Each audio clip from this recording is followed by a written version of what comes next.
Kaikoura business owners are urging all Kiwis to get ready for when the next big one hits. It comes almost 2 years after a 7.8 magnitude earthquake changed the face of the Kaikoura district for good. 2 years ago, Checkpoint spoke to 5 business owners about how they were coping, their worries, their challenges and their hopes for a post-quake future. Next Wednesday marks the 2-year anniversary of that devastating earthquake. Our South Island video journalist Logan Church went back to see them and find out what's changed. I'm 6 or 7 stages above buggered. We've been really lucky that all the wine has survived and we only lost one bottle that happened to be sitting on my kitchen bench. I mean, I'm in that tricky situation where my shop actually did survive fairly well. We're still working towards getting up and running again as quick as we can. Some of us, haven't had time to eat, to be honest. We sort of got up early, we've just been go, go, go. It's the 24th of November 2016. 10 days after a 7.8 magnitude earthquake ravaged the district, devastating roads and causing widespread damage to homes. Around the table at the Whaler, the first pub to reopen post-quake, sits a pharmacist, a winemaker, a sports shop owner, a cheesemaker and a head chef. They are exhausted, stressed, dazed. Their lives have changed forever. But fast forward almost 2 years. Those 5 business owners came together to meet with us again in the same place. I asked everyone a very simple but equally complicated question. In the last 2 years, what's changed? First up, David McKee, the owner of the local pharmacy. Everything, really. Initially at that stage we were interviewed, we were just running on adrenaline. And then we entered that merry dance with insurance companies. And David says in some ways, dealing with his insurer was far worse than the earthquake itself. Earthquake hit, pharmacy building was substantially damaged. It's a $1.1 million building. They offered us $200,000, take it and leave it. We're done. To which we said, we can't repair it for that. And their engineers said there's nothing wrong with it. Our engineer says, well, you're wrong, there's substantial damage here that cannot be fixed with injection. And we dance around like this month after month after month. And it's still ongoing. There's no spare space left in Kaikoura, so we're shifting into a shipping container.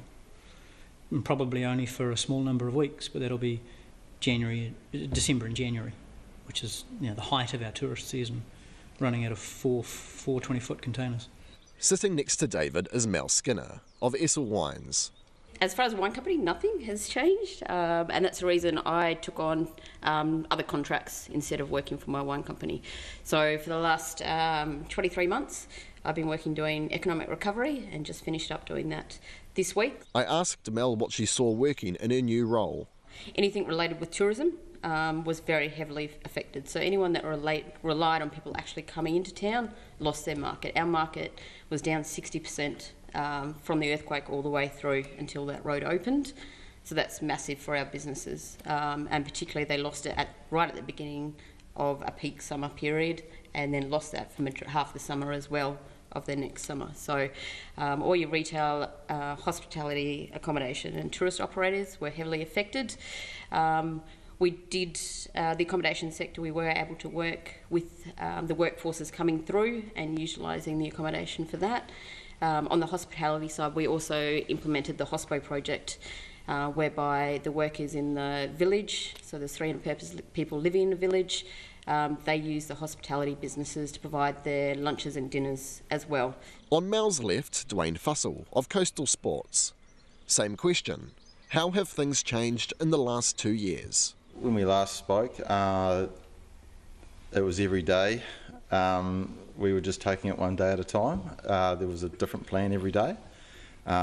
We were shutting the store down. We were moving down to Christchurch, doing a closing down store before Christmas because we just landed all our Christmas stock before the earthquake. So that was one of our massive challenges, that we had all these bills to pay and we had to come up with a plan to get rid of that excess stock going into the next winter. So, we were panicking a bit. Dwayne reopened his sports store, but there weren't any customers. He fought on. I pay my business interruption insurance, but that's good when you have your business burned down or it disappears one night, but if you can still open your doors to an empty street, that doesn't normally come into effect. So just be aware of that one. If you're running a retail business out there, don't think things are always going to be good just because you've got your insurance. Dwayne reckons he's spent more than $100,000 on business interruption insurance in the last decade. He's not seen a cent from his insurer, as he can, technically, still open his doors. But regardless of all the pressures on his business, he held on to all of his staff. I said from day one, if anybody's going to lose their job, it'll be me. I'll go find something else. Well, you guys run the shop. And yeah, it never quite came to that. I managed to keep my job as well, so it was good. Took a pay cut, but yeah, no, it's been a really interesting road. I know my business a lot better now. I know where my strengths are. If you can survive it, it definitely makes your business stronger. For Daniel Jenkins of Kaikoura Cheese, everything changed when that earthquake struck. He still feels that every day. We're still dealing with that now. We're like really in the deep end of that right now. What do you mean by that? So about a month before the earthquake, we invested in some equipment for our cheese making to grow the business and get it to a stage where it's humming along, working well. And when we invested in that equipment, we had the earthquake and we essentially lost majority of our business for a year.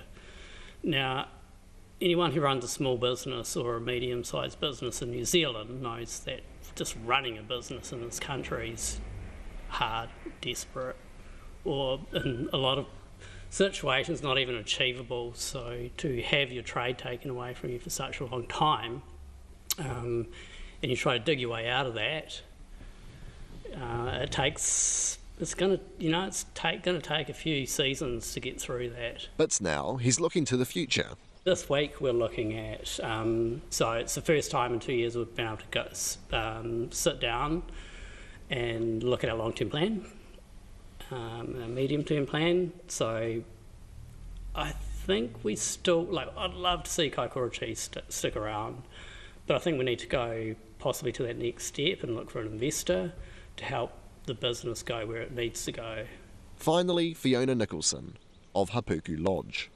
Well, I remember sitting here and thinking, I haven't had a shower for 8 days, I haven't eaten, I'm exhausted, I haven't slept, and everyone was in the same situation. And I think we all should have shared those stories. And it was interesting, actually. I remember looking at David at one point and seeing the emotion in his eyes and realising, I'd been in quite a bubble at that point, going, I'm just focused on my business, the lodge, my staff, my guests that we had in the house that we were trying to evacuate. And then it was a realisation of all the pain and the emotion that was going around the table. And actually today I'm having a similar kind of experience. I don't want to be the Pollyanna of the group, but things are looking really great for us. And it's been hard work, but I think it hasn't been as tough as some of the others have really faced. We haven't had to, lucky for us, deal with the insurance side of things. Everyone here around this table is optimistic about Kaikoura's future. They see it growing, welcoming new people to replace those who left. A hub for food and hospitality and tourism. But the reality of living in a country like New Zealand is not lost on anyone here. The authorities, the government, local councils, insurance companies are frequently criticised for their response to natural disasters. So, what message do these business owners have for them? I don't know if we can get our government or council to learn from they're going to learn basic stuff, but the next disaster, people are going to go through, they're going to have to go through it, and there's going to be one, whether it's in Wellington, like 2 months ago in Wellington, a truck crashed on the highway and the whole city nearly shut down. Man, they've really got to sort that. If they can't deal with that, they're not going to deal with an earthquake. Oh, no. It's really obvious from where we're sitting. I've learnt that it has to be community-driven, the response. Economic recovery here started in this pub by the people sitting around me now. They brought everyone together, brought the businesses together, and all the plans actually were developed a lot by the businesses themselves, and they drove that. If Wellington gets hit by what we got hit with, Holy, can you imagine what that's going to be like? Honestly, that's just going to be the end of their world, and it'll be the end of New Zealand. You know, I read something in the paper the other day. They were telling people that they may need to walk from central Wellington to Upper Hutt. You've got to be kidding.